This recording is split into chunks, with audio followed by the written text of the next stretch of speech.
Okay, making sure that, nope, that's Melissa, so she's not new, so we're good. Okay. Hey everybody, thank you so much for joining me. My name is Professor Kelsey Coes. This is the Divination Academy, and this is my series, Magic and Witchcraft Basics, and this is Baneful Magic Part 2. So if you didn't catch Part 1, that is actually already posted on our YouTube page.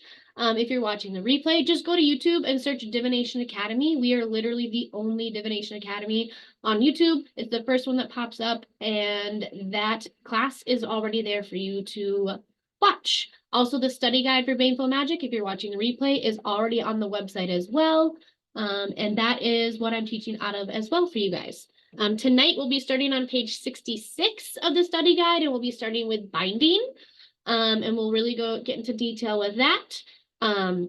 If you, again, are on the recording and you didn't catch the first one, or tonight, if you didn't catch the first part of Baneful Magic, please go back and watch that, because we go in really, really big detail about the moralities of Baneful Magic, why we should be working with it, and all of that fun stuff. It was a really awesome, very respectful discussion about it, and it was fabulous.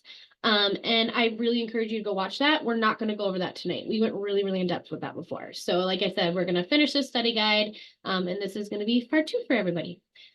So before we get going though, does anybody have any questions, anything that they've thought of that they want to bring to me before we start, from the Baneful Magic Part 1 class? If you were there, or if you watched it before you came tonight, if there's any questions that you have at all, now you have the floor.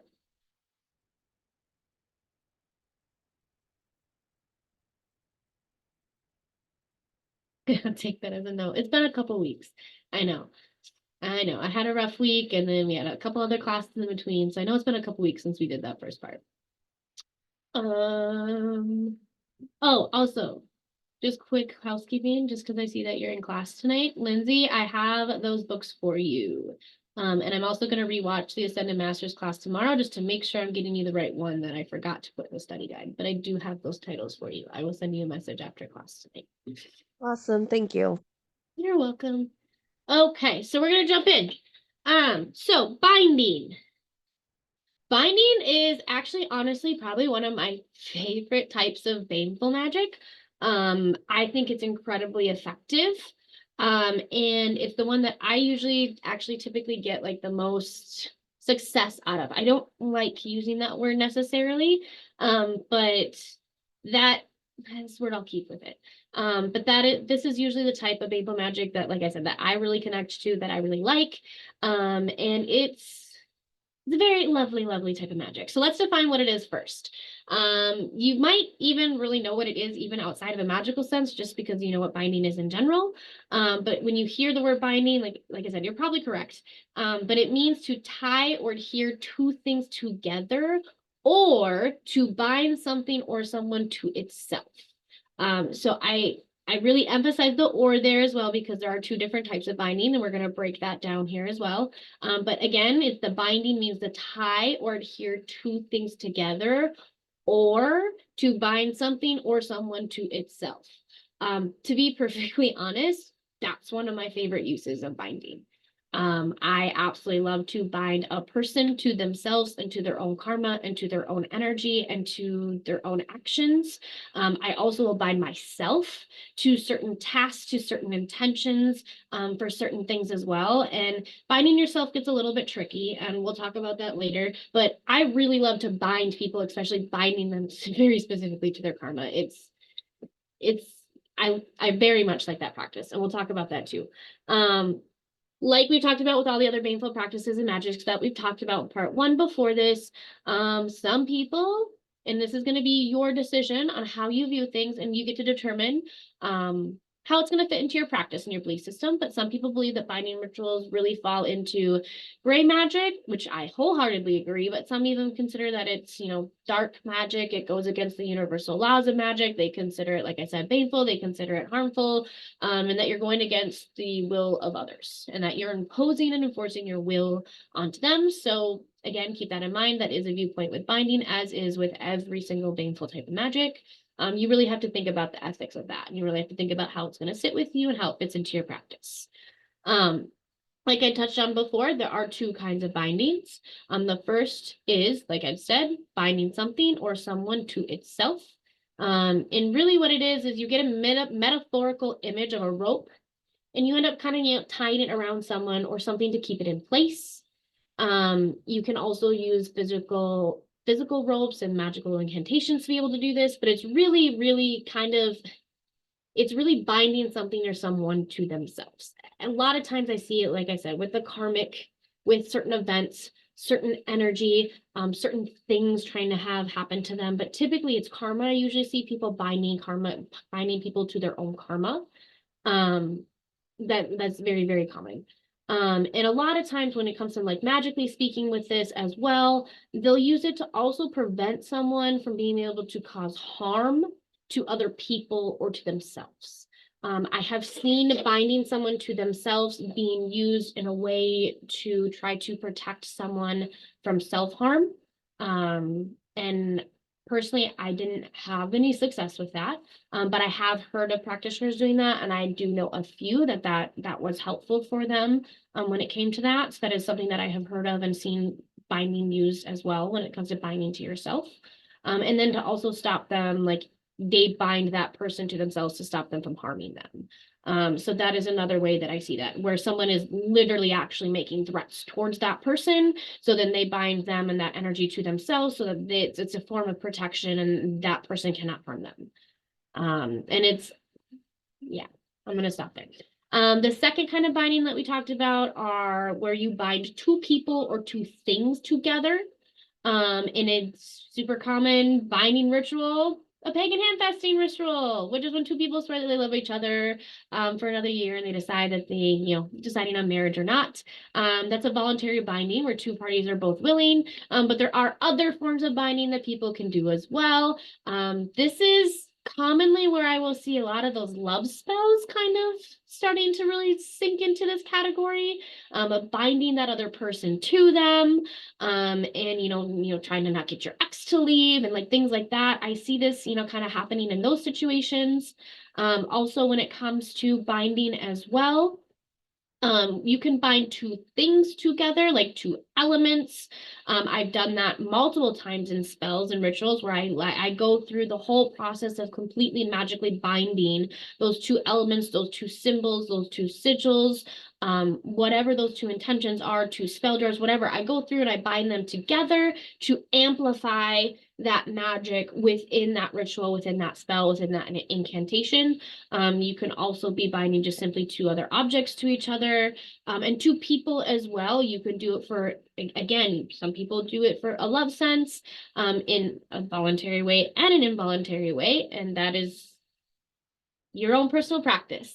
You get to decide how you feel about that. Personally, I don't agree with that. I don't like binding someone for the sake of love. But everybody, like I said, it's going to be your own practice and your own beliefs. You're going to have to sit with that and figure out how you feel about it. But I've also seen binding when it comes to family structures, and people trying to do like binding spells when it comes to generational family ties. I've seen that as well. I'm trying to think of other examples I've seen of two people. Why don't I jump in the chat? Have you guys thought of any examples that you've seen of two people binding themselves to each other? In any way, shape, or form. I've seen other people actually binding two enemies to each other as well. I've heard of binding somebody that you really don't like to somebody that they really shouldn't be with. I've seen things like that happening. So there are lots of options. Blood brothers and sisters. Yes, that's a great example, Melissa. That I'm sure so many people, that is a fabulous example. Thank you for bringing that up, Melissa. That is a great example that I'm sure everybody knows about. Super common. Yes, that's definitely a thing. Definitely a thing. I love that. That's a fabulous example. Thank you for bringing that up. Vincent, yep. Yes, totally agree. The Celtic year and day or trial of marriage. Yes, totally agree. Fabulous. I love that you guys have examples too. Yay. Okay, so when it comes to ancient binding, there is evidence that this has been getting done for an incredibly long time. Super long time. As far back as the Egyptians, further back than that, but We always like to go to the Egyptians. But it was done in their practice with using knotwork and rituals and magic and all sorts of forms of binding. They tried binding gods to themselves. They tried binding so many different things. It is all over the place. And I also want to touch on the fact that not magic is itself a form of binding. That's a whole other topic as well. And honestly, I don't know if I'm going to do that one. I might let Paul do that one because he's so intrigued with it. He loves not magic. But that is a form of binding as well, is the not magic. You're literally tying, you're energetically, magically, you are all around manipulating that energy and tying that intention, that spell, that incantation, those things together with that not magic into that knot, depending on how you're doing it as well. If you're doing a witch's ladder, that's super, super powerful when it comes to binding magic as well. Great way for protection, which I talked about in my protection class, by the way. A lot of this stuff that we're talking about now is also considered protection. So I have briefly touched on a lot of this in the protection class as well. So if you didn't see that, I know that that's on YouTube now too, so you can take a peek at that. And that study guide is massive. So definitely take a look at that because a lot of this binding that we're going to talk about, that's in there for protection purposes. Binding is a fabulous way to protect yourself. So again, we were talking about not magic. I got a little bit sidetracked there. Okay, so we have it across lots of different cultures. The Egyptians were using it. We have sailors using it all the time. There's the witch's ladder that involves not magic and binding. There's also the not magic when it comes to the magic and the binding when it comes to cloth and linen making, which crosses quite a few different cultures. You can see it pop up in Norse and Celtic and quite a few of the medieval European cultures as well. You see it multiple times in paintings and artwork. You see all that braiding and that knotting and that knotwork. It's super powerful forms of binding. And you see it actually even a lot of rituals. You'll see that as well. And even when it comes to like criminals and things, like they specifically like they bind their wrists together, they'll bind their feet together. It's a very like they're knotting and binding those things together so they can't be separated. It's another energetic tie, it's another energetic link. That's another way to look at that as well. There are also so many different traditions. Hoodoo, which is a form, I'm not going to get into that a lot because I don't practice. I know of it, but I don't feel comfortable teaching hoodoo. But hoodoo, it does have a lot of binding rituals within it, using it to bind one person to another. Also in ancient Irish cultures and religions. There are lots of examples of that as well. A man would end up braiding his hair into a bracelet and giving it to those to those that he loved, to the woman that he loved, and if she accepted, they were actually ended up bound together by his gift. So it's really literally this binding object. I mean, if you look at a lot of rings, even for like marriage, you almost always will see kind of like that knot symbol even as well. You kind of see that image and it binds around each other and the metal kind of twists. So it does create this really like tangible, metaphorical, physical, energetical connect, like this bond and connection that brings those things together. Okay, I am going to jump in the chat, see if you guys have any questions so far. There's voodoo and hoodoo and there's a lot. Yeah, there's restrictive and closed practices, and I prefer not to teach either. Either restricted or closed. Those are different, and I prefer not to teach those. I prefer to honor that culture and have somebody from that specific culture to end up teaching those personally. That's just how I feel about that. Honey, go ahead. Just a note with the cloth and linen making. There's also that's actually in Slavic witchcraft. There's actually a name for that where you weave in your intentions as you're making the clothes, especially sewing intricate embroidery on it. It's actually embroidery work. I can't think of the name of it off the top of my head, but it's actually really fascinating. I don't think I know, but I'm gonna look into that. You say it's Slavic? That's Yeah. one culture where I know some, but not a lot. So you said it's Slavic, okay? And you said it's like when they're doing embroidery. Yeah. If give me just 1 second, I have my book out now. I can look it up. It's I this is from Baba Yaga's Book of Witchcraft from Madame Pamita. let's see. I haven't read a book about Baba Yaga by her. Okay, I'm gonna look that one up before I teach that class because I've read a lot on her, but not that one. Okay. You said Madam what? Pamita. Okay. Pamita. I love it when I find new books. Okay. Okay, I believe it's called Vishivanka. Vyshyvanka.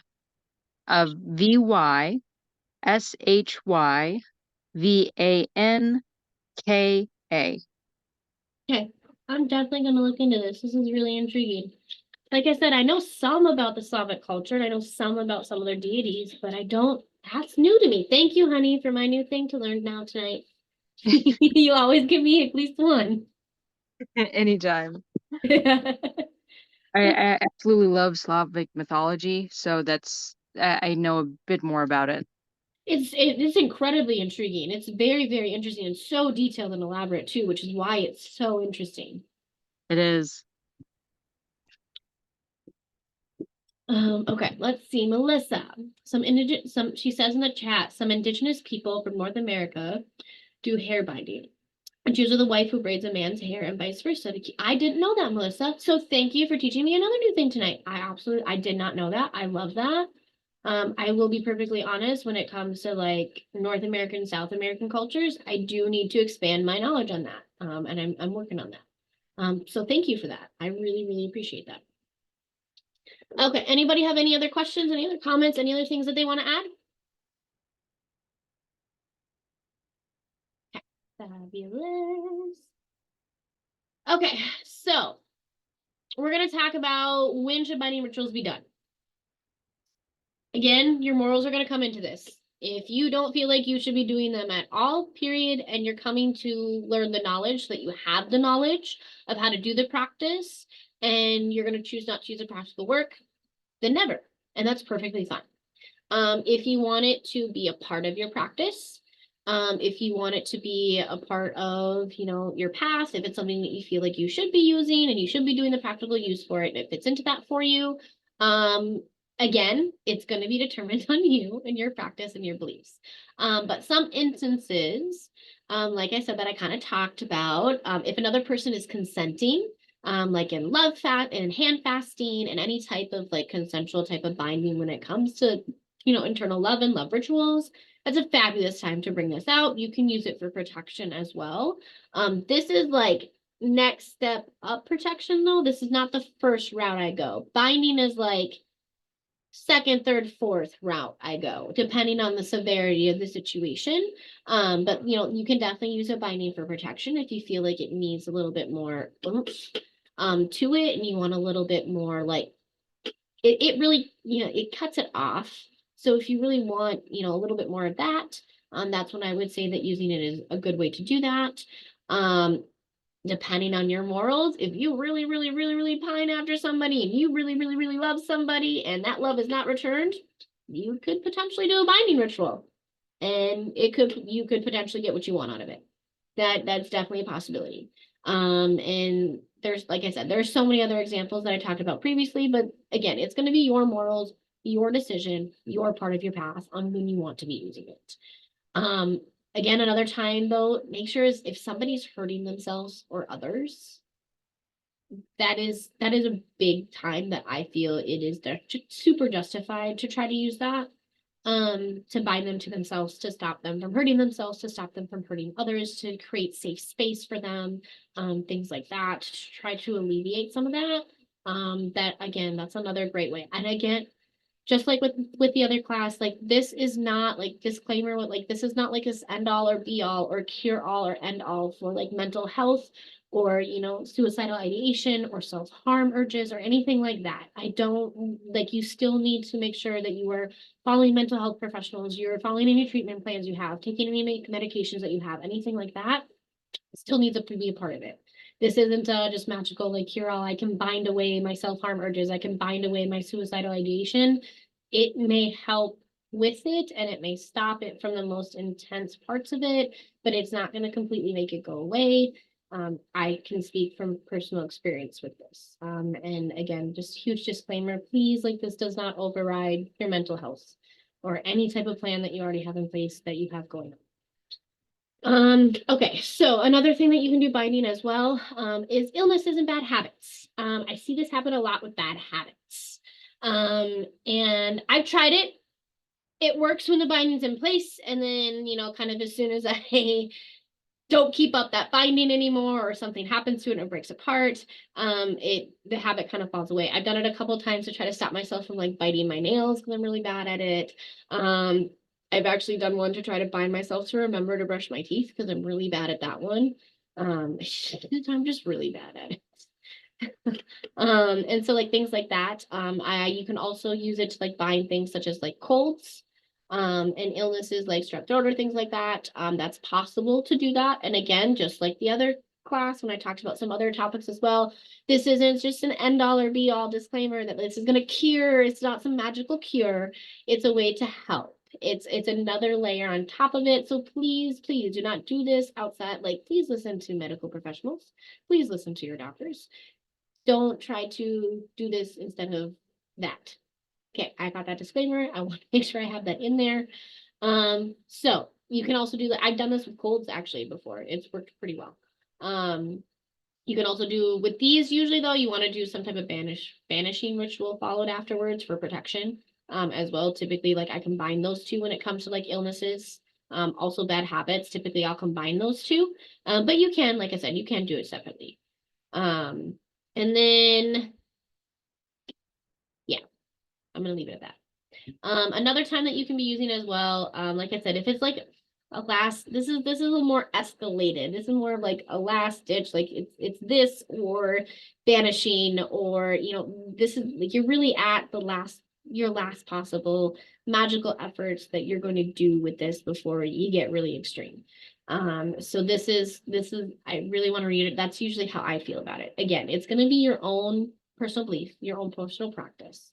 But that's typically how I feel about it, especially when it comes to like the love spells, binding, and all of that. Try all voluntary methods first. You can even use manifestation methods. You can use sex magic to try to manifest. There's so many other ways that you can try to do that before binding. But again, it's going to be your own practice. So figure out how you feel about it. And if you choose to use it, that's totally fine. Things that you'll end up using in a binding ritual. So some types of ingredients that you'll typically have common with you is you're going to need to determine what you specifically want for the intention and the purpose of what you're doing. So you need to determine those ingredients and the words that you're going to use. I always recommend doing this first. It's just easier. It's just so much easier if you know exactly what you need for that ritual, what you're going to say before you try to go into it. You're able to get into sacred space and set that intention and actually like cast that spell and that binding with a way more clear head if you do it first. But everybody's brain functions their own way. So if that's not going to work for you, totally fine.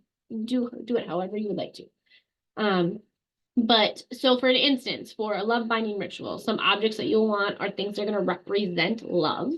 So you might be using like aphrodisiacs or berries or wines or apples or things like that, while also using names or personal effects that can be placed inside of those fruits to then be bound together and buried.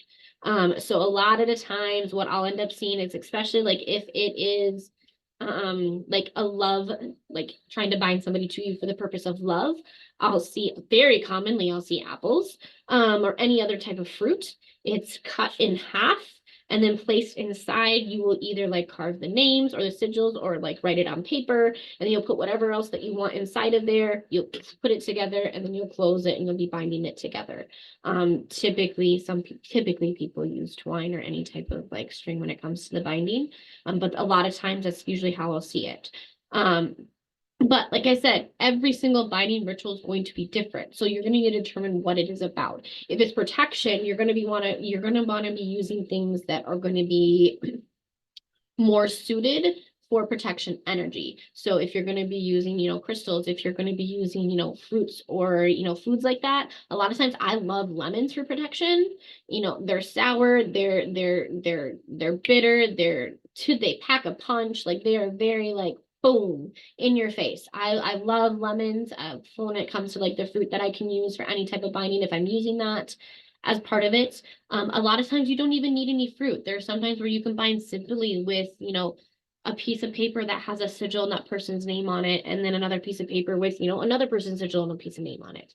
If you're doing, it for intentions or karma, it's simply having a personal effect that has to do, that's tied between you and that person. And then you are binding it with that specific energy and intention. So there's nothing else besides the binding and that one personal effect. There's so many different ways that you can do this. You can put the personal effects and things, like I said, inside of fruits, inside of small boxes, inside of spell bags. I mean, if all you have available to you to put everything that you want together and then bind it is a Ziploc bag, you can do that. So it really just depends on the supplies that you want to use and what you have. You can use photos of that person. There's so many things. When it comes to binding, depending on the practice and depending on you and your path, once you bind that item, you can then either, some people say throw it away. I don't like that and I don't agree with that. I like to keep those things and things that I have amplified in energy with me, or I give it back to the earth in some way, shape, or form. So a lot of my bindings actually get bound and then they'll get buried. Otherwise I will bind them and then I will also freeze them. And then I will bind them and then they will get put into a spell jar and then sealed within the spell jar. And then that's kept underneath, like with my altar. So there's quite a few different options that you have with that. But you use whatever items that you need to for the purpose, the intention, and that whatever is going to symbolically represent whatever it is that you're binding. Well, like I said, whether it's an element, a person, an energy, a thing, an event, anything like that. Okay. I'm gonna jump into the chat, see if you guys have any questions, and then we'll see where we're at. Sorry, right here. I know something, but no, never. I know something, the no, never. I don't know what that means. Would be okay with binding your pets to you for protection. I think you can definitely do that. I don't see why again, it's all going to be based on your morals and how you feel about it, how you think about it. But that's definitely something that you can do. If a human being can bind another human being to themselves, I don't see why that isn't a possibility.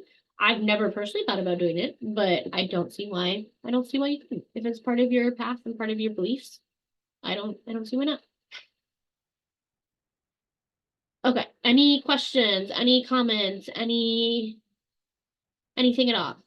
Okay, honey, go ahead. Could you even like bind them to your yard so they don't run off? Ooh. Honey, I'm gonna get back to you. Because that would be awesome. I'm gonna theoretically my brain is saying yes, but I need to look at a couple things first. I don't see why not, because you can bind lots of things to your property for protection purposes. I have so many different like spell jars and points binded specifically to my property for protection. So I don't see why not. I'm gonna look into this, honey. Okay. I'm gonna pick some other people's brains and I'm gonna look into how you would effectively do this. Okay. Okay. This might take me like a week or two, but I'm gonna think on this one. Okay. Oh, honey, you're very good at this. Very good at coming up with the questions that are just like, those are brilliant. And now my head's gonna have to think. Okay. But I always get back to you, so. Okay, any other questions? Any other comments besides Robin pointing out exactly what I just said?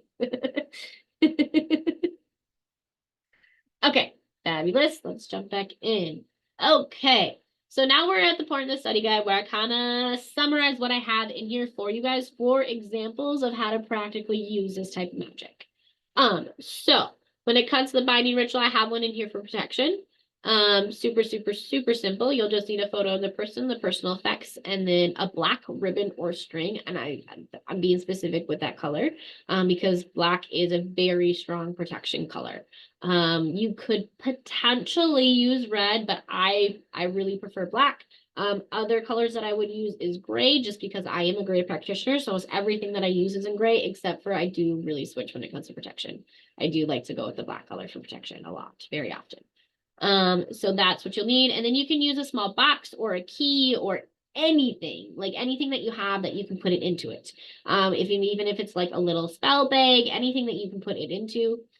You'll end up, like I have in the study guide here, you'll gather your spice, you'll make sure that you're cleansing your space as always. You're making sure that you're setting yourself into sacred space and you have the correct intention. You end up holding the photo of that person or the personal effects while also picturing that person in your mind's eye. So you're going to make sure that you're putting that person within that sacred space with you in your mind's eye. And you're going to make sure that you're visualizing the harm that they have threatened to cause you or the harm they are actually causing you, depending on what is happening in the scenario. And you need to be very, very precise, and you need to make sure you are very clear on what you're seeing in that intention and what you're visualizing. While you're doing that, once you have that set, you will then next take your ribbon and you will actually begin to completely encircle the photo. And while you're doing that, you're actually kind of weaving it in and out in like an X pattern. So you'll go this way and then up and over and then this way and then up and over. It's in an X pattern. And then you're going to be saying, with this ribbon, I bind thee from causing harm to others or yourself. Until you are right again, then you shall be free. That is an example of verbiage in there. If you guys want to use word for word from it, that is totally fine. But I always encourage you guys, please do whatever feels good for your practice and for you. That may not even be the incantation I would use next time that I do my binding. It changes every single time. So it just, again, feel for your practice, feel for your flow. But I gave you some verbiage to work with if that's just something that you're not comfortable doing yet. Or if it's just not part of your practice and you like to pull directly from things, then I have that there for you. And then last, you end up taking that bound photo and you'll place it in whatever that object is that you have. If it's a box, if it's a spell bag, a satchel, a jar, whatever it is. And then you end up, closing it and you'll envision that person actually being calm, being in a mentally stable sense of mind, being their most authentic best self, serving the community, all of those things. You're going to be wrapping that all around inside of them. And then you actually end up keeping that photo in that box until you feel that threat has passed or it actually has passed, or you decide to unbind them. You may choose not to and always leave it there, depending on the case. I can personally tell you my mom is bound like this like 10 times and she will stay that way till the end of time. And I will keep rebinding her because narcissists are tricky, and I will leave it at that. You may have to redo things many, many a times with them.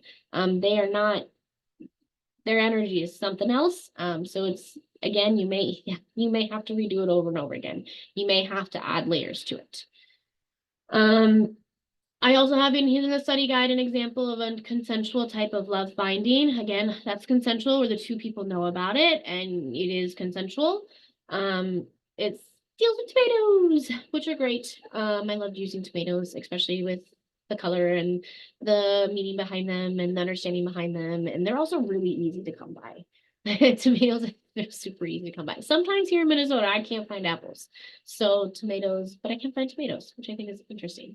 So I have all the details in there for you on how to do that. And this one, the reason why it's consensual is because you actually need hair from each person. That's a little bit trickier to get if you want this to be non-consensual. But I'm sure you could if you would like to. So that's just up to you. I'm checking the time, so I'm not going to go super into detail into a lot of these because I want to make sure I get through everything. Let's see. So in the study guide, I also have more binding spells on how to protect you or a loved one from a toxic person. Again, I have this in here because I deal with a narcissist on a regular basis. I mean, even though she's cut out of my life, I gotta deal with the aftershock of what she does around me. So I have this in here kind of for that reason. It works pretty well, but again, you may have to redo it over and over again. Depending on the level of toxicity that person is and to you.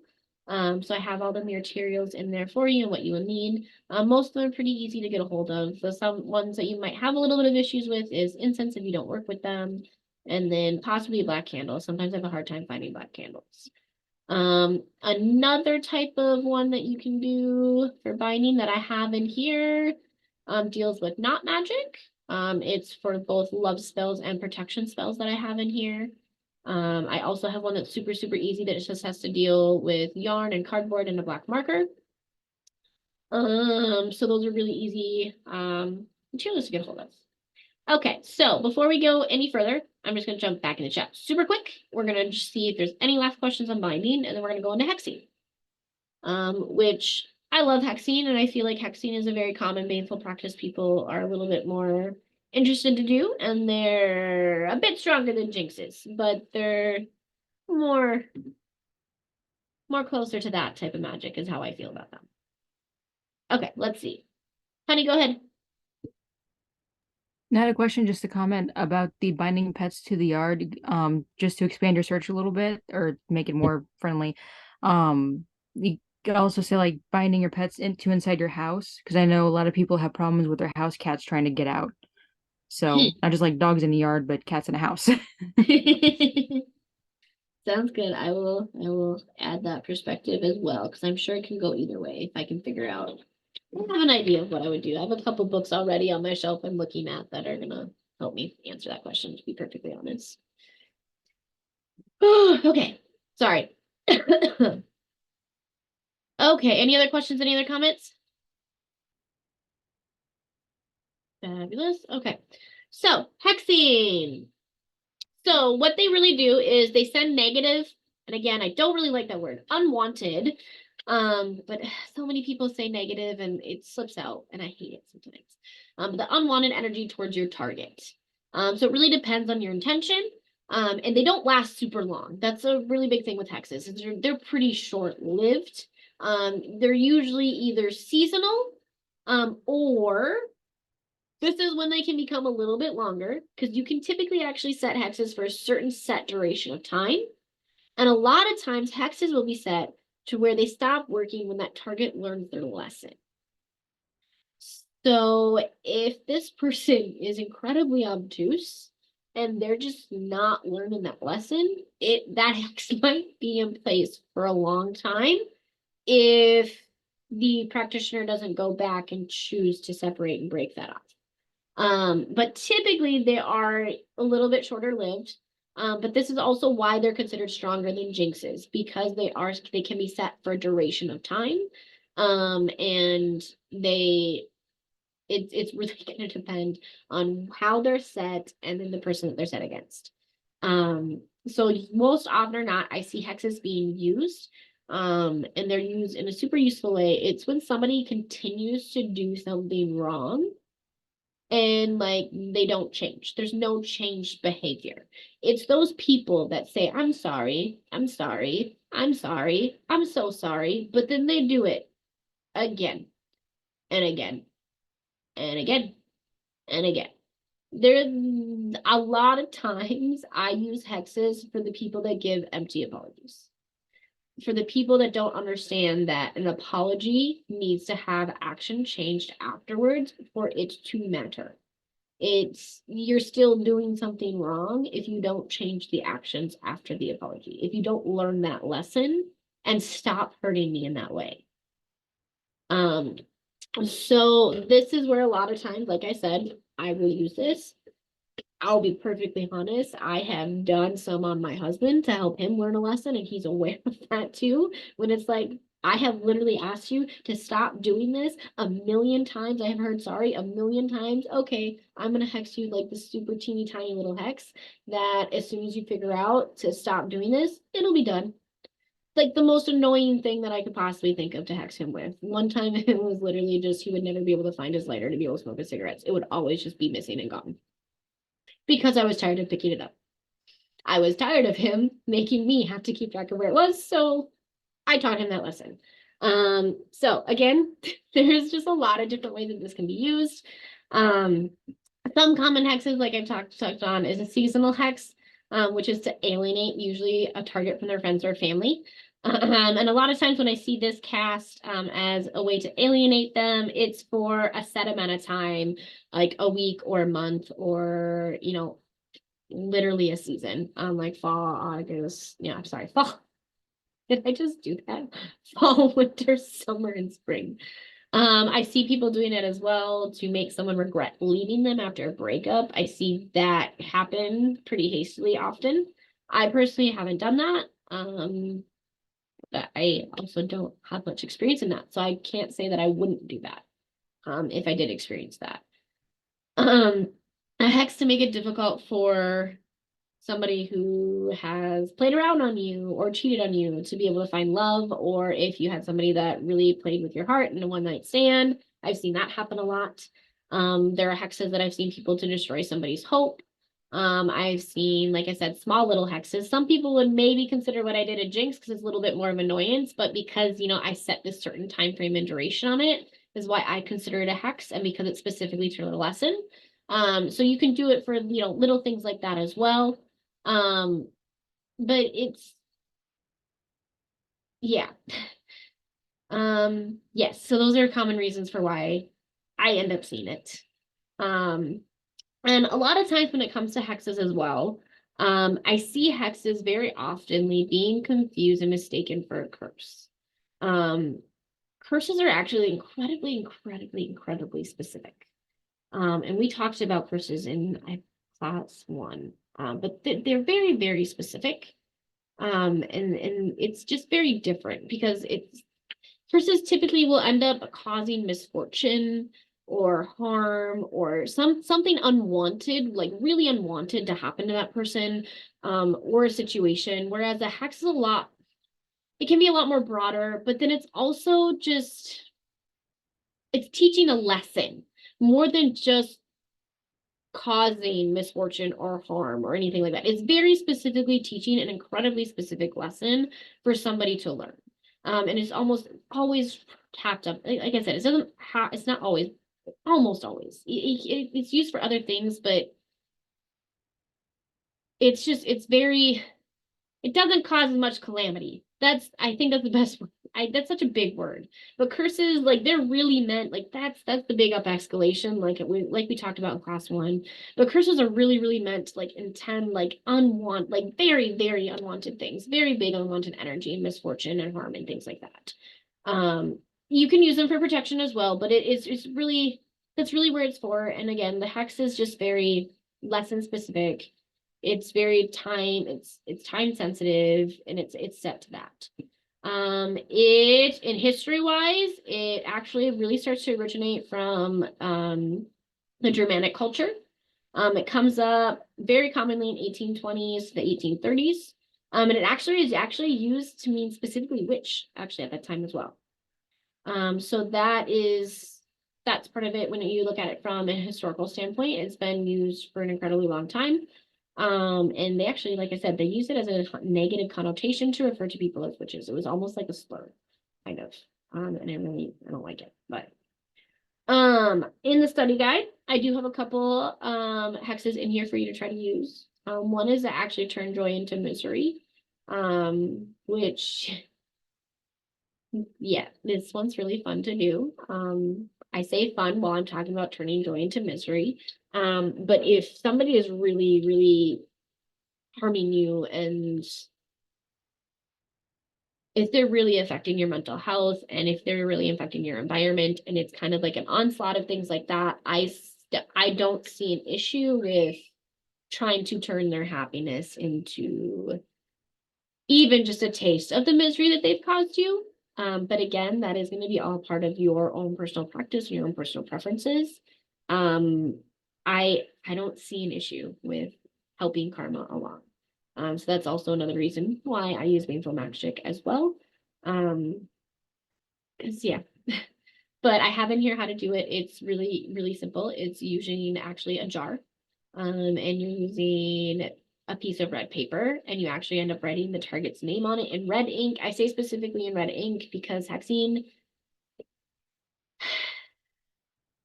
how do I phrase this? Red is a very powerful color. And hexing seems to really need that oomph of like power behind it with that intention. And if you use black, that's more of protection, which yes, you will get. That's a sense of why a lot of times why you're doing a hex is the reason, and the motivation is to protect yourself.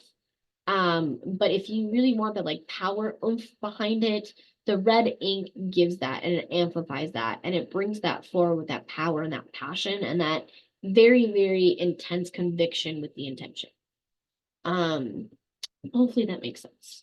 You also will then end up putting a drop of honey into it, and then you actually let it sit, like completely sit on a sunny windowsill. And then you end up naming any good things that you can think of that could possibly happen to them. Anything good that they have going on, all the joys, all the lovely things that they have going on in their life. And you say, this is their life today. Come tomorrow, all their sweet things will wither away.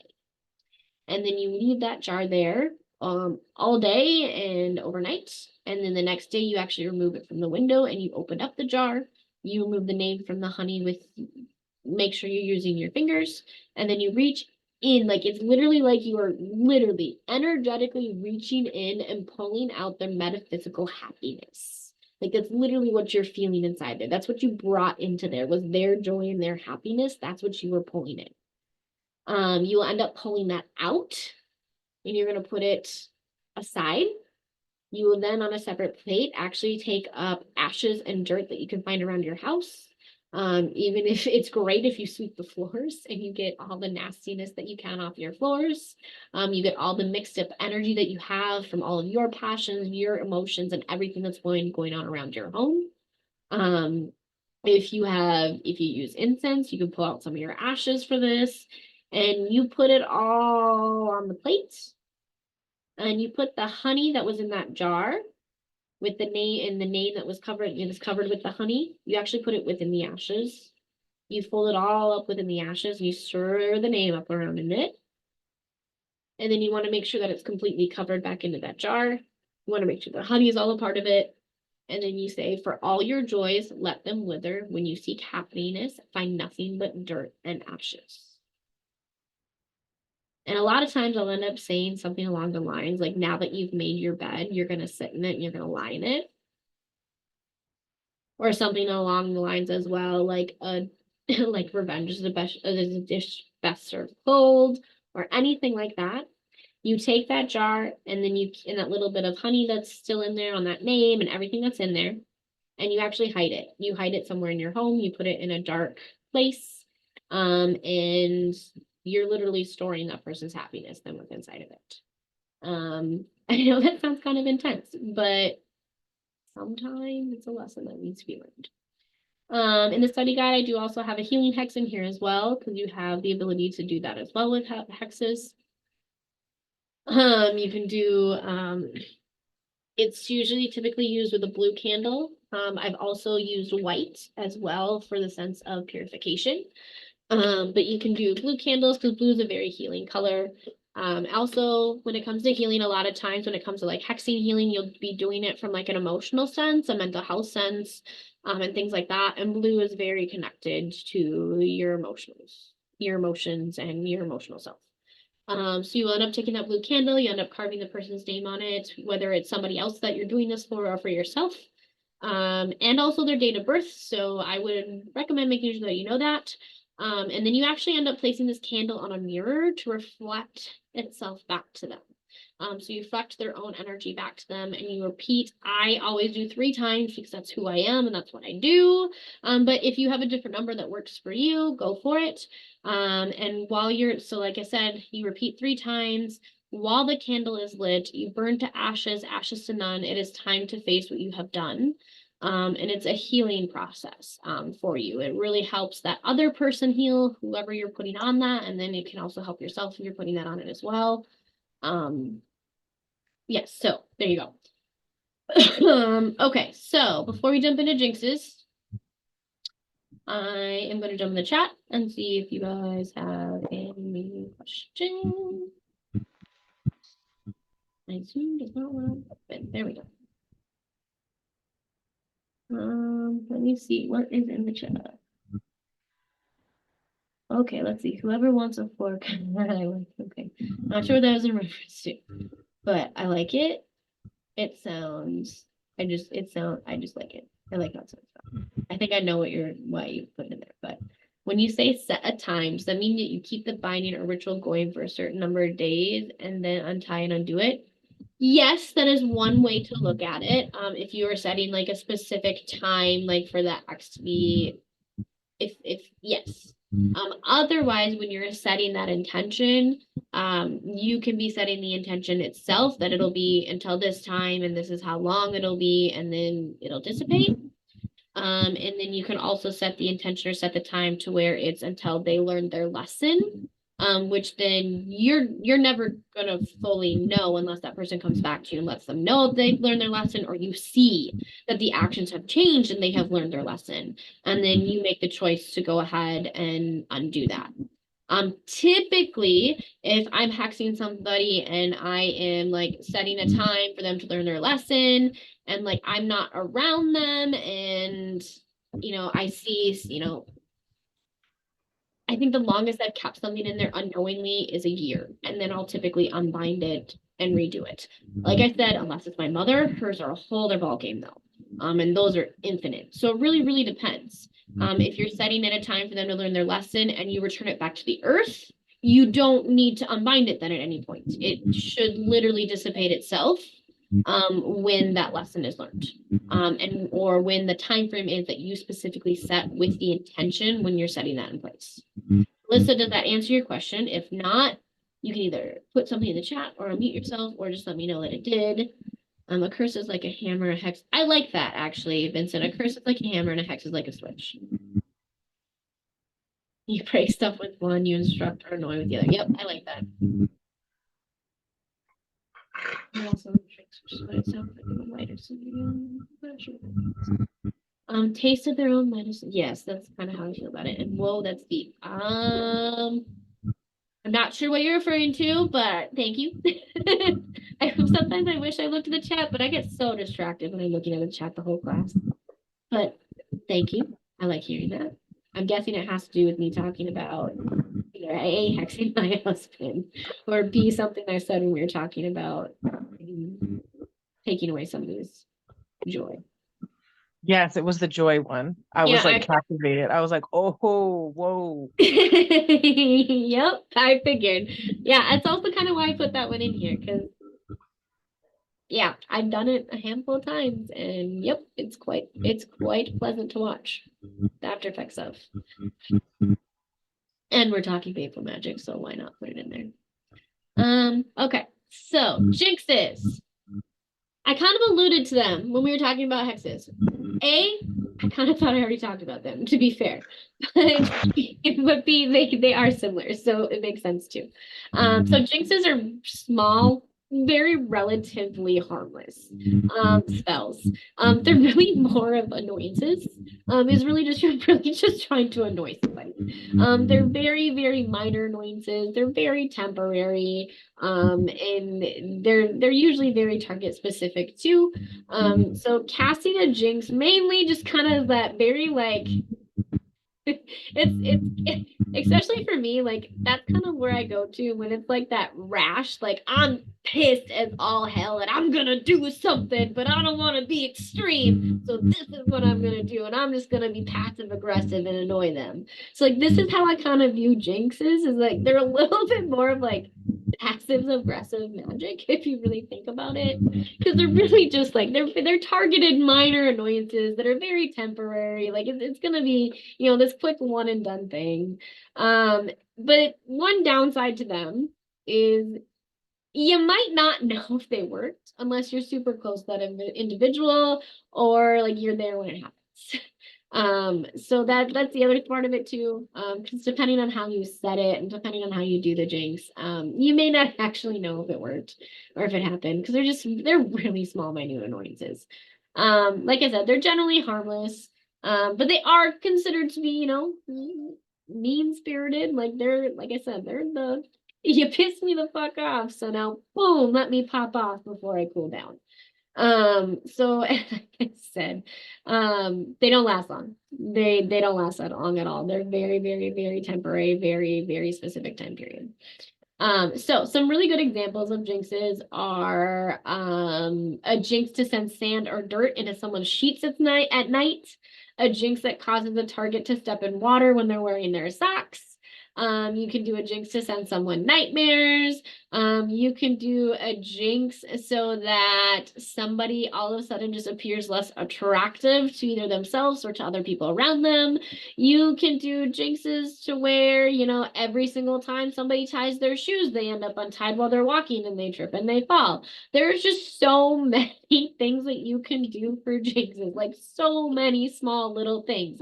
You can have literally it be that every single time they go to the store, their kind of milk is gone. Like it could be something just so small like that that just creates like such minor annoyances, but like it's gonna, you know, you did it. It could be a jinx to where, you know, they're driving the rest of the day and every single light that they get to is gonna be red. It could be something like that. Like it could be, you know, they live by a railroad track. So you jinx to where, you know, the next week, every single night while they're trying to sleep, a train's going to be coming through. You know, that sounds actually a little bit more unrealistic, but you know, you get what I'm saying. Like, you can't really control the train schedule. That's a bad example, but you get my point when it comes to these. Like they're very, very small, like amount, like annoying curses. Some other examples that I have in here too are may your Netflix or streaming services always buffer. Oh, I actually felt kind of bad when I did this one, but I did this one to some family members that are not very technologically savvy.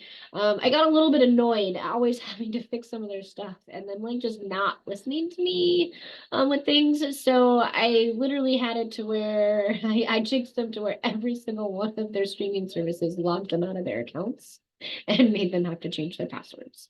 So you could do that. You could do it to where, you know, people are just always forgetting their homework. You could have it to where, you know, their family member forgets their birthday. Their husband forgets to, you know, bring home chocolate on their wedding anniversary. It's just literally just the small little annoyances. So when it comes to casting a jinx, it's really pretty simple. You don't need anything at all. You can simply just say it if you'd like, and it's with that magic intention, that magic and that magic purpose. Like it's your magic and your energy to manipulate. Otherwise, a lot of times I prefer to use a focus point. And I will use a sigil or a pentagram or anything like that, so that I have a way to be able to focus that intention, to focus my energy, to focus my sacred space.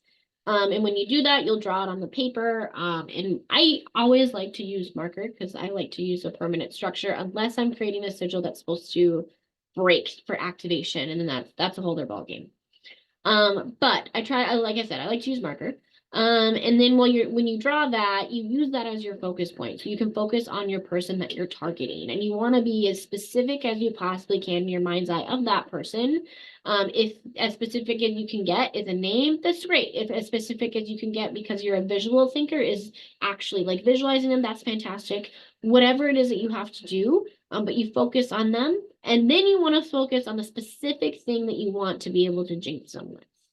So the very, very specific thing that you want to jinx them with. And then I simply state, I jinx your whatever it is, and then that person's name. If you're not really going after anything specifically and you just want to jinx them by their name, you can do that as well. If you want to have a little bit more intention and purpose behind it, and you want to do a little bit more than that, you want to have it be a little bit more elaborate, because these can be as simple and as elaborate as you want them to be, just like every spell and incantation.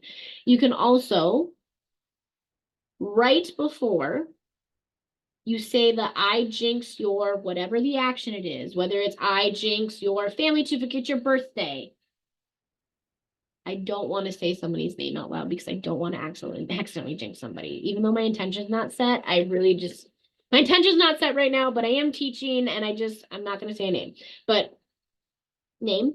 You can, before you do that, you can actually set a leaf above it on the top point.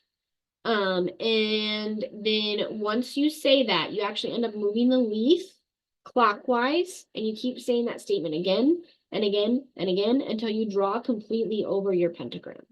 You can use a leaf, you can use incense, you can use anything that you want. I specifically like to use a leaf because I am earth energy. So a lot of times when I do things like this, I automatically go to earth elements and earth things. But if you have something else that you attach to more, like incense or anything like that, go for it. But whatever you want to use to help you attach to your energy, to be able to draw that over your pentagram with that element, and you'll end up doing that 5 times so that you end up starting at the very top again. So you'll go all the way around so that you meet that whole pentagram. And then when you're done, you fold it up, you say it one more time, and then you make sure that whatever it is that you have that element is in the middle, and you keep that their jinx. That intention is set, that energy is set, that jinx is now in place. Whatever it was that you set it for. Okay. So do you guys have any questions on that? I don't have much more when it comes to jinxes because like that's a very energetic thing. And like I said, it's really just annoyances. And like what we have left in the study guide is going over cord cutting for a second time. If you guys would like, because I went over this really extensively in the protection class, but I do have this in here because cord cutting, like we talked about in the protection class, some people find that painful. So I'm gonna jump in the chat, see if you guys have any questions about the jinxes. Let's see. You gotta be on Bugs Bunny time for jinxes to pack a punch. I agree.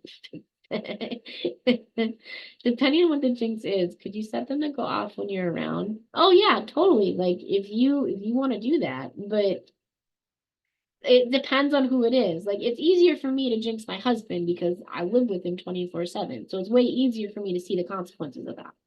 But it really depends on who the person is and who you're trying to jinx, and kind of like Vincent pointed out how stalkerish you want to get. So it's really gonna depend up to you. So yeah. That's a good one. May your bacon always burn. That's fabulous. An important call comes in trans. Yeah. That'd be great. That's a better example to use a train to jinx somebody than what I came up with, Bunny. Keys, wallet, phone, pick 2 out of 3. Yeah, yeah. May you lose executive function. Yeah, that's a good one. That's a good one. Okay. Honey, go ahead. May every anime episode end on a cliffhanger for the next week. Oh God. And it's the season ending. If you ever did that to me, honey. Oh no, I That know would so be many people who would kill me. No, I'm like that would be the worst drink probably somebody could give to me. Either that or having every episode be a filler episode. Like worse than Naruto. That would be awful. I don't know why people don't like filler episodes. I think most of the time they're hilarious and so interesting. And you get to see characters and lights that you don't normally. I don't know why people don't like them. I like that part of it. What I don't like about filler episodes is that I have to watch 10 filler episodes, and all the times the first half is like it's literally recap of stuff I've already seen. If you're gonna fill, at least have it all be filler. Right? Yeah, that is annoying with when the animes, they like half the episode is recaps. Why? Yes. You Yes. just watched it. If you Yes. didn't watch it, go back and watch if you don't know what's happening. You should have watched Right? that to begin with anyway. Right? There's hundreds of episodes. Yes, I get it. Yes. Oh, okay.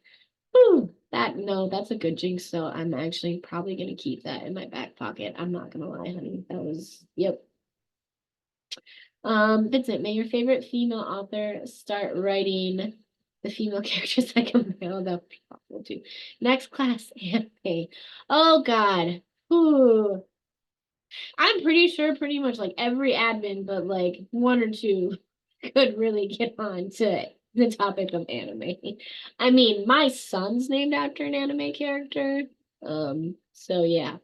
His first name's from a superhero and his middle name's from an anime character. So yeah, and if we had a daughter, both of her names would be from an anime, actually. So yeah, I love anime. Oh, so much better than American television. Oh, okay, that's a whole other thing though. Okay, guys, so do we want to go through cord cutting again? I'm gonna leave it up to you guys. I have it in the study guide because it is Baneful Magic, but this is literally cut and pasted the exact same thing from the protection study guide. I didn't even add anything to it. And I went through cord cutting really, really detailed in the protection class. So I'm leaving it up to you guys. What do you guys want to do? And somebody has to answer. I'm not going to make the decision. It's your guys' class, so.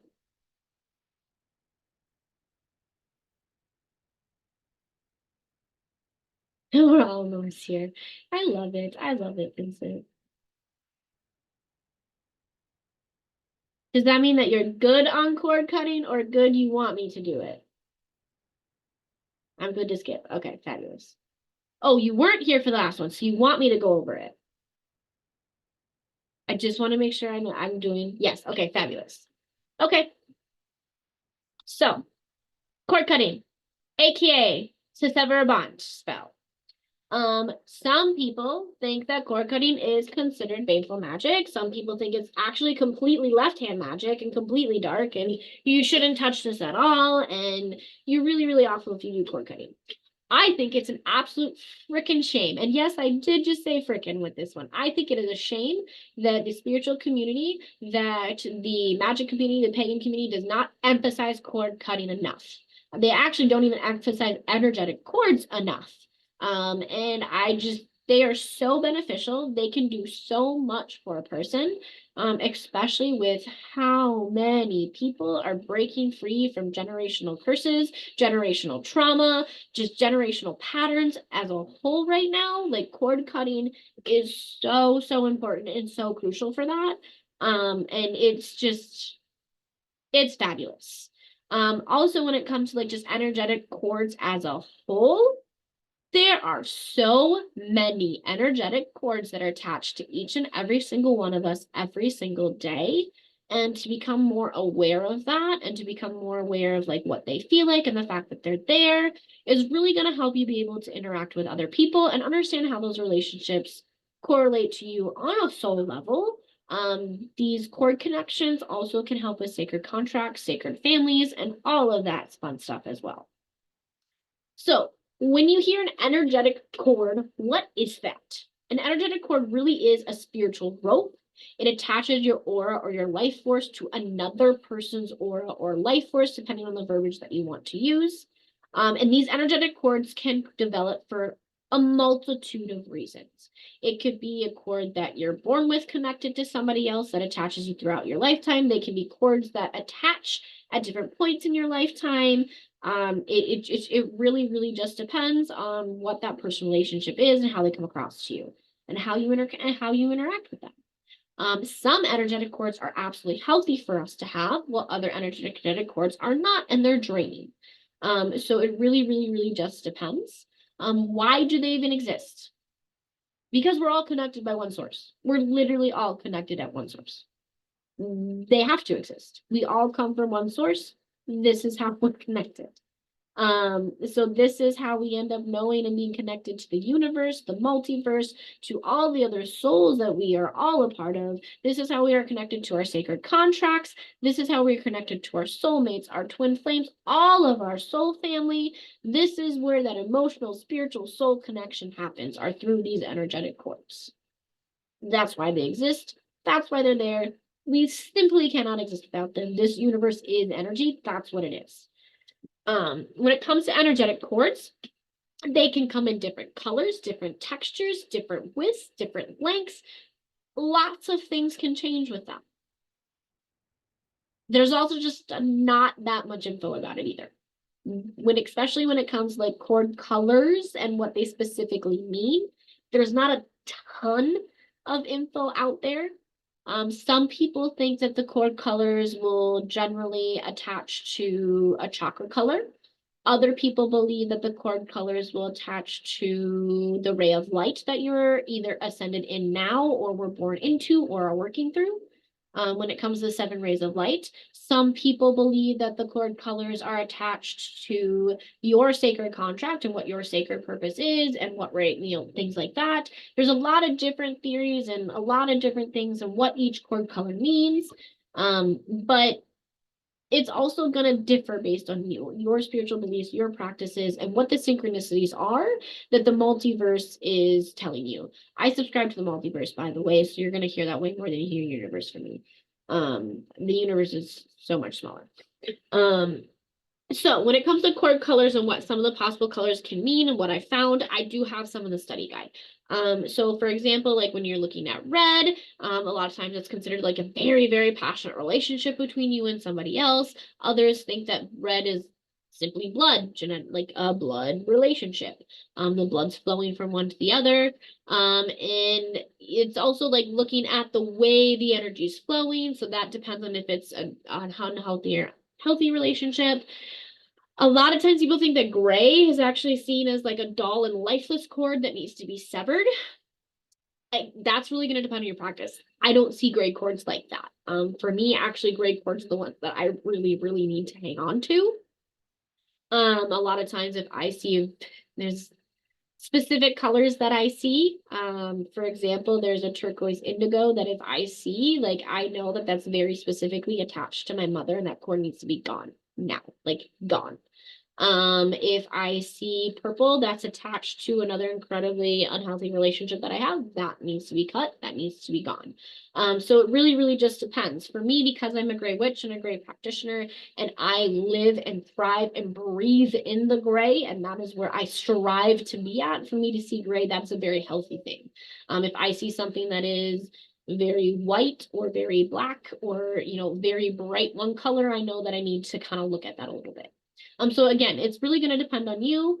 Some other examples that I've seen and come across, light blue and royal blue, usually are something that, you know, feels like it's a very symbiotic relationship. It's a very emotional, spiritual relationship. It's a very, you know, giving back and forth relationship because it's, you know, very flowing and represents water and things like that. That's a very common thing that I see with that one. Orange is typically like a very creative thing that I see very often. Yellow, a lot of times I see people claiming that that's, you know, a very big mental connection because it's connected to the solar plexus and communication and knowledge and things like that. So you really have to look at these colors and how they feel and how they think and mean to you. But remember just to look at them and work with them and figure out what they feel like to you when you are working with these cords. So how to know when an energetic cord cutting ritual is needed.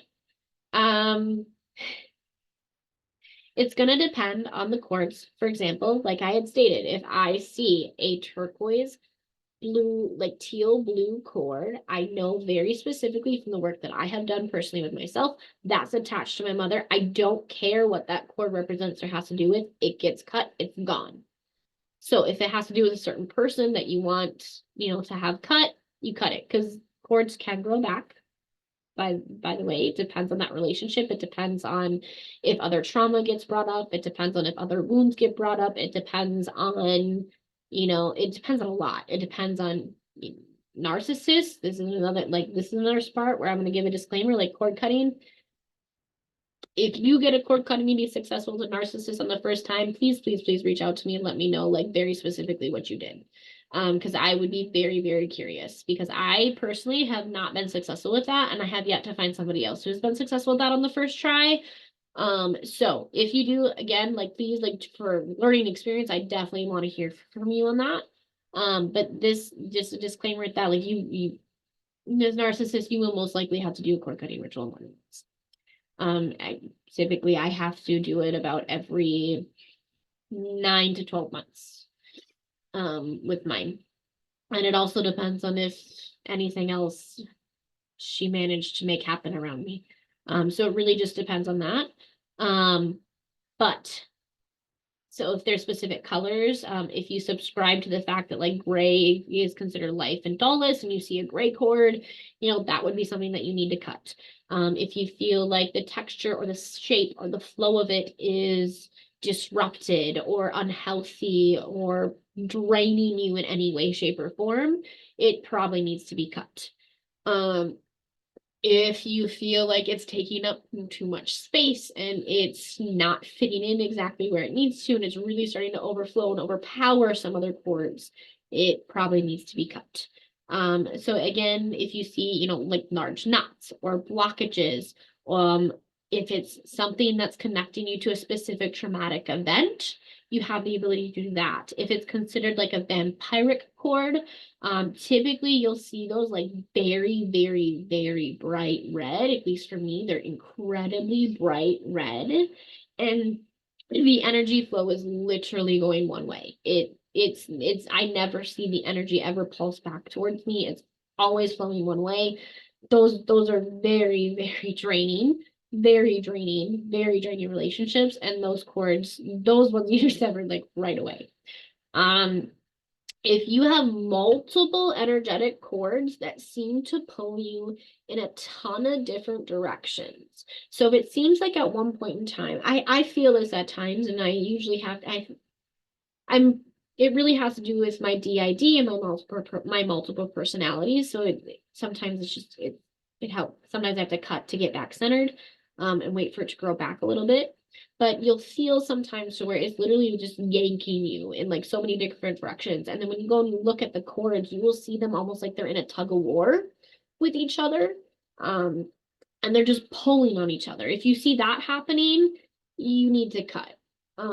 Because A, they might be entangled and they need to be separated for a reason, or B, it's just you have too much energy going on in that one place, and you need to be cutting to release some of that energy up so that you can actually recenter to where you need to be and where you need to go. If you feel like any of the cords are almost like lifeless or dying or sick or crusted or like they're deteriorating, it's a cord you probably need to cut. So there's, like I said, there's lots and lots of different ways to look at it. If you can't spiritually see these cords, because everybody might be able to do that, or they might not be in the place of their practice yet to where they are able to energetically and spiritually see them. And if that's the case, anything that you feel like has emotional or mental blockages, relationship problems, if you have relationships that simply just feel draining. If that person, they walk in the room and you just feel drained and you just dread every time you have to be around them. Like that's, a good reason to cut a cord. Again, if you yourself feel like you're just all over the place and super, super scattered, you can't figure out what your life purpose is, what direction you want to go, you just feel so ungrounded and unanchored, you can do cord cutting. If you feel like you're not grounded specifically into reality as well, if you're dissociating a lot, cutting a cord can really help. And that could be a sign that you need cords being cut. If you have chakra blockages and you have other ways to know you have chakra blockages besides like spiritually seeing them, there's so many ways to do that. I do one with a pendulum, and actually I just did one in a private apprenticeship this last week to where like you can use your body as a pendulum to let you know where your chakra blockages are. If you feel like you're thinking of someone and you haven't seen them in a really, really long time, or they start suddenly appearing in their dreams, and it just seems like really, really abrupt and really kind of like negative and forceful, like you can cord cut then. If you feel like you have a lot of trauma coming up, or if you feel like you're in an abusive, narcissistic relationship, you can cord cut then. If you feel like your environment is just chaotic and stressful, you can cord cut then. Like there's a lot of ways to be able to see and know that stuff's going on around you if you can't spiritually see it. A lot of your mental health indicators will help. A lot of that energetic intuition will help. If you're struggling with like reading your intuition and like really opening that up, I will actually have to double check in the chat. I put it in the study group chat, and I'm completely drawing a blank on it. There's a great book that I can recommend to you. I think it's A Psychic Witch by Anne Ryan, I believe. No, Anne Ryan's not right. It's The Psychic Witch. I'm gonna have to double check the author right now. Man, I've read it so many times, my copy's like falling apart. How do I not remember the author right now? Okay, but that's a great way to get started on that, and to help you understand and like start to get working on realizing if you need a cord to be cut. Otherwise, we have amazing psychic and sensitivity training classes on our YouTube channel as well, that are taught by Professor Danielle. She's really great at working with that intuition, waking up, and like really starting to work with that energy so that you can understand like where that's coming from to help you understand if you need to do a cord cutting. So if you found yourself nodding your head to any of those signs, or if you found yourself be like, yep, I want to do a cord cutting. I want to do an energetic cord cutting. Like, yep, I need to do this. I know I need to do this. Well, how do you do it? There's so many different ways to do this, depending on your practice. Some will claim that you have to be in a guided meditation or a trance to do it. If you feel like that's part of it, then I have some instructions on how to do that yourself in the study guide, by the way, to get yourself into the guided meditative state. It's really turning off the lights, turning off your electronics, you're making sure you're closing your eyes, you're really focusing on getting your breathing under control. If you know how to do box breathing, this is a really, really, really great way to do this. And typically you can get that under control depending on your medical issues. Sometimes my asthma is really acting up and it takes me longer. But typically, usually like at least 3 minutes, it'll typically take before you can really get that breathing really, really focused and really, really, really coming into your lungs and releasing. And then you begin to visualize your aura and your energetic body. You get to bring it down into you. You can use any different method that you like to use. Some people like using the tree method. Some people use the bubble. So many different methods that I've talked about in quite a few of my classes. I've talked about, I do everything in like gray light. So whenever I'm going into like an energetic body and visualizing that, like it's always me being completely surrounded in my gray light, my gray protective shield, my gray energy. And you want to make sure that you're actually encompassing everything about you from your feet to your toes. You're making sure your whole entire aura is like, you're making sure you're picking up your entire aura, your entire energetic field so that you can get a feel for any of those cords. You're going to make sure that you focus on your aura around you once you're in a state of mind in that sacred space and setting that intention. And then you're going to start seeing if you can visually see them, or if it's something that you can energetically feel, if you can spiritually see them. If you can spiritually see them, you're going to start to examine them, determine, where they're going, what they look like, and determine if something needs to be cut, and if something needs to be cut, what needs to be cut. But when you first start, you may only see like 1 or 2 cords, or you may only see the cord that needs to be cut. You may not see everything that's around you. I know when I first started, the only thing I could really see was the cord that needed to be cut. Now that I've been doing this for quite a few years, quite a long time, and I've done so many of these, like I'm able to open that up and I can see I can see many cords. So just have grace with yourself in this as well, if you haven't done this before. So have grace with yourself with this as well. And then just make sure that when you're doing this, you see that cord, you're going to make sure that you take your time, you understand what it is, what it's attached to, and then you can now visualize a pair of scissors or a knife or a sword, or personally, I use a katana because that's my sacred, that's a sacred item to me. It's a sacred vessel to me. I have multiple of them, and it's a point of power for me. So whatever that you want to use that can physically cut, and you're going to make sure that whatever it is that you cut and you sever that cord. There are times where I am not just visualizing it, I am actually physically doing the action as well when I'm doing it this way. Doing a cord cutting this way. And then you make sure that you're completely severing that energetic cord. You're making sure that you're staying within this energetic container, within this energetic space until you see it fully dissipate. You need to make sure it dissipates. You don't see it reattaching. If it reattaches, you can close that. You can get out of that sacred space and that sacred attention and make a note. You're going to need to do this cord cutting again. Make sure that you're energetically able to do that. It takes a lot of energy to cord cut. So I don't know if I personally would have the energy to do 2 in a row. If you do, fabulous. Everybody has their own magic and their own practice. And if you want to do the next one, try again immediately, you can go for it. I would recommend not. I would recommend just making sure that you can get back to that sacred space. You can get back to that intention and that you have that energy there to be able to do that. And then, you get to return back to that physical realm. Okay, so that's one way, again, that's one way to do a cord cutting. And that cord cutting literally requires no materials whatsoever, none whatsoever. You then have other cord cuttings, which are actually spells and rituals that you can do. And the most common one that I think almost everybody knows, is using the 2 candles and binding them together with the string, making sure they're in, the bowl of salt or I don't always use a bowl, but most people do. But making sure that you have salt present, making sure you have the candles standing in either a mound of salt or in the bowl of salt, or if they're on a plate and you have the salt surrounding it. Make sure those candles are in there. You're going to be twining them together and wrapping each candle around each other. You're making sure that they're tied together. You're going to have that string attached so that it can, burn and you can cut it. And this is a super, super common one. So again, though, as well with the candles, you're going to want to make sure that you engrave your name onto one candle and the name of the person that you wish to break your ties with. So one candle is for you, one person's for that person that you're breaking that ties with, the person that you're cutting that energetic cord with, the person that you're wanting to cut contact with, you're completely eliminating them, cutting them out.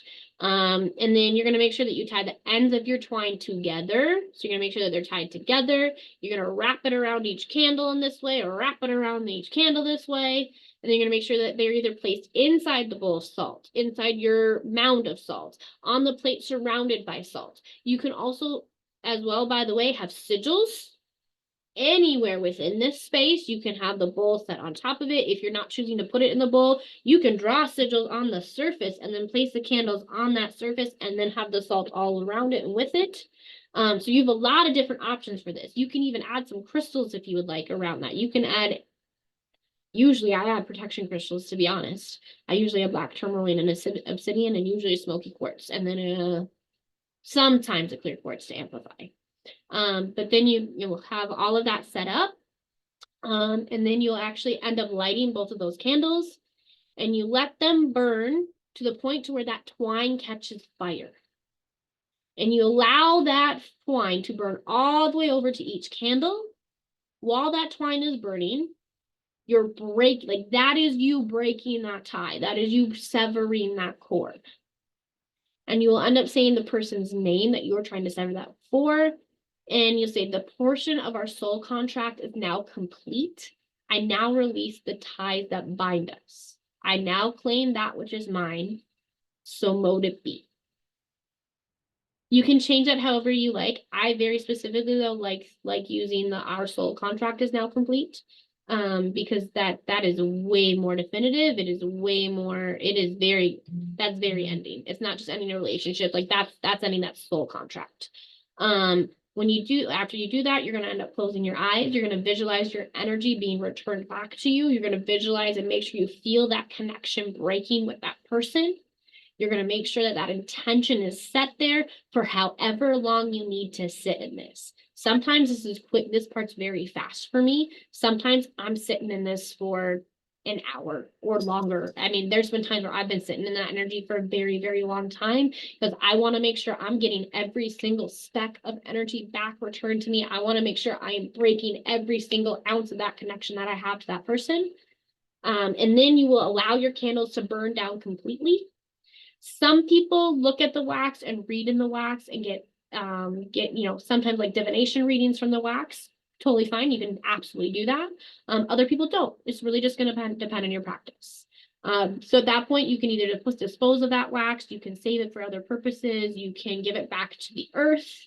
And then just make sure that when it comes to salt water, I don't like pouring it back into the earth. I don't like that. I don't like putting salt back into the earth, but everybody has their own practice. If that's okay with you, you can do that.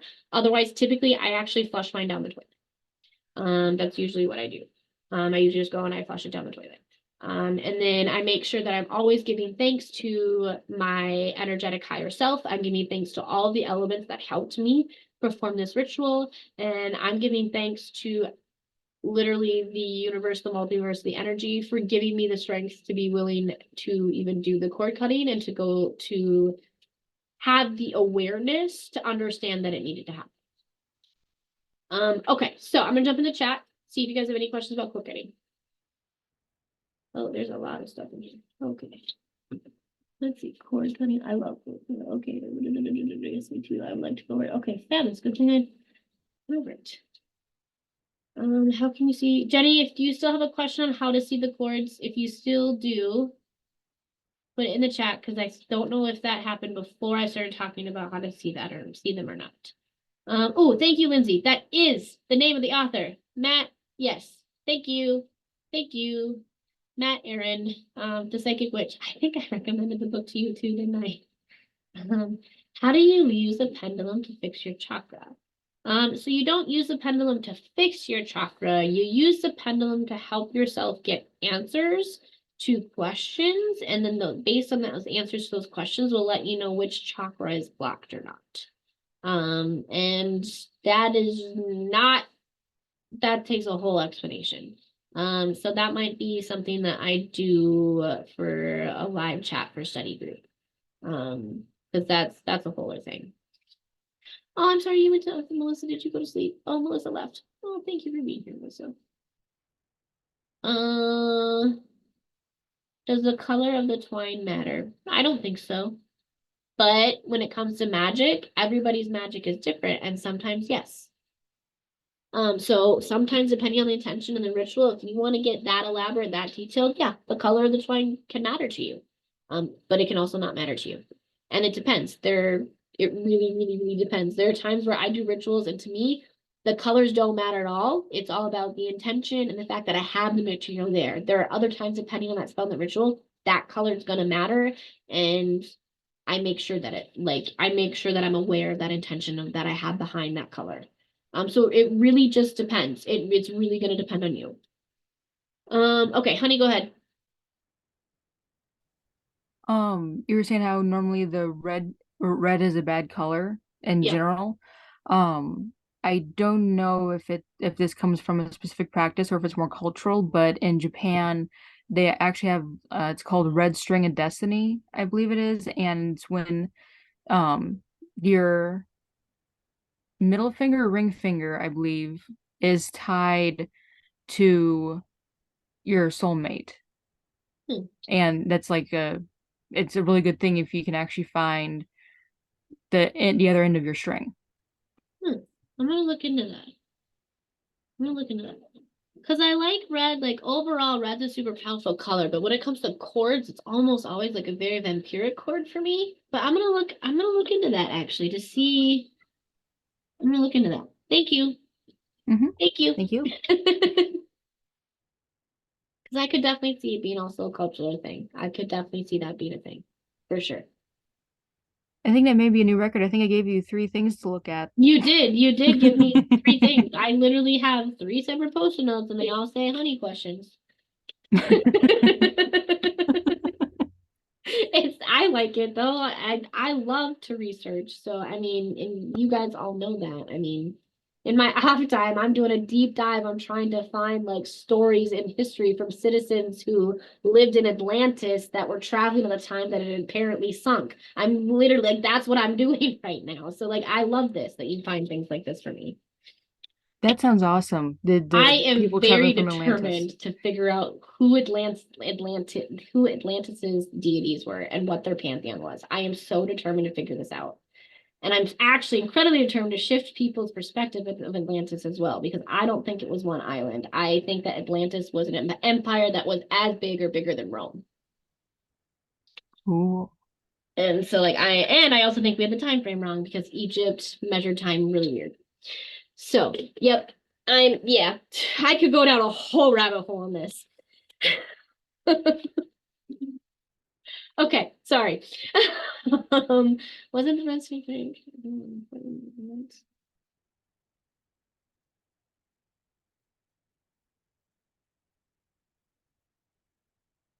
Wasn't the red string of fate everyone important you were meant to meet during a lifetime? Isn't it your soul family? And didn't it come to Japan? I honestly don't not know. I'm gonna actually have to, like I said, I'm gonna have to look into that. I'm gonna really, like I said, I'm gonna really, really dig into this one, especially because, yeah, I have my class coming up in March. That's literally really surrounded around Japan. So, yes, I'm gonna really look into this, the red string of fate thing, because I have not come across this before, and I'm very intrigued by this. So, it didn't come from Japan. So it came from China. Interesting. I'm gonna really look into this. I'm really, really intrigued for this one. Thank you for the information, Vincent. I love it. Gives me a place to look at and start as well. Because I always trace things back as far as I can find them. Okay, so any other questions, any other comments when it comes to cord cutting or baneful magic at all? Because that was the end of the study guide, guys. So this is the end of class. So if you guys have any questions, any comments, anything else that you guys would like to give me, now is the time. Should my things keep doing? Okay, so I don't see any hands coming up. I don't see any comments coming in. So I will take that as either A, I did a great job, or B, I did a bad job. You guys have a ton of questions. You can go figure it out in my study guide later. So I hope it's the first one. If you guys have any questions, you can always feel free to reach out to me. I'm pretty good at answering. If it takes me a few days, just bear with me, and you can bump your messages too if you need to, because I get a lot sometimes. But I am super happy that you guys are here. I am super happy everyone was really respectful and super open-minded about baneful magic and the fact that we looked at it from a very, very positive perspective. And yes, I really, really appreciate it. So thank you guys so much. For my next class, I told you, honey, I made a note so you wouldn't have to look it up for me this time. My next class for magic and witchcraft basics is actually, just so you guys know, we don't have it for the next 2 weeks because the full moon lands on Thursday, and I wasn't about to try to do a full moon ritual and class the same night. And then the week after that, we also have Embolic, that's on a Thursday. And I was not about to do a Wheel of the Year ritual and class, and then also try to do magic basics. So our next class actually is on February 8th, and it's going to be Sex Magic Part 2 that we're going to be doing next. That class is going to be all about how to use magic to enhance your sexual experience, to enhance your sexual pleasure, and also how to bring deities into sex magic, because that's a whole other ball game, like I was talking about in the first class. And I would love to talk about it with all of you guys. So that is what we will be doing. If you saw my announcement as well, when it comes to this class, Magic Basics, the last class for this is actually going to be March 7th. And then this class is the series is just going to be paused. It's not that it's disappearing or going away. I'm just going to be pausing this series. I have a lot of classes in this series already. I want everybody to get caught up. I want to make sure that Alex has time to get caught up and I'm not overwhelming her so much with all those classes. And then I'm going to be starting 2 new series that'll alternate every other week on Thursdays. 1 week we'll be talking about different types of magic specifically. So the first one I'm going to be doing is gray magic. I'm going to be going in a really deep dive of what that is, what it means, how to be a gray witch, all of that. The second thing that we'll start doing in that series after that is we're going to start going out all the different variations of what people consider left-hand paths. Because, for example, Luciferianism is different than Satanism. So we're going to go through like all of those things. We're going to talk about them in an absolutely very respectful, responsible, positive, amazing manner. And then the other class, I'm actually going to be doing pantheons, cultures, and religions across the earth. And I will always say Earth, by the way. Not everybody believes that the Earth is a globe, so you will never hear me say that. So I will do it across the Earth. We're going to start in the East. We're going to start with Japan. We're going to do a really deep dive in Shintoism, which is very near and dear to my heart. It is very central to my practice. It is very central to who I am. And I love that practice. It is a very, very beautiful practice. And then we will work our way west, and we'll go through. I'm going to do an overview and break down every single pantheon, that I know and can get my hands on, and that I feel comfortable teaching. So that's what we have coming up next. Honey, what do you got?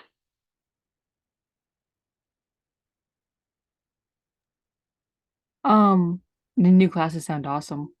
I'm excited about them. Just a comment and a question. The sex magic that's probably better that's closer to in February, since Valentine's Day is coming up in February. I realized that too when I did it. And speaking of Valentine's Day, are you going to do like a class on Lupercalia or any other holidays surrounding Valentine's Day? But I know Lupercalia, that's a bigger one. I was thinking about it. I didn't know if people wanted it, but yeah, I definitely can. I know I do. I find Okay. it fascinating. I can. I will add the sticky note right now to schedule that class. I have no problem doing that. Yes, that sounds interesting. Yeah, I have no problem doing that. So yeah, we can do that. That's no problem. Okay. Thank Well, you.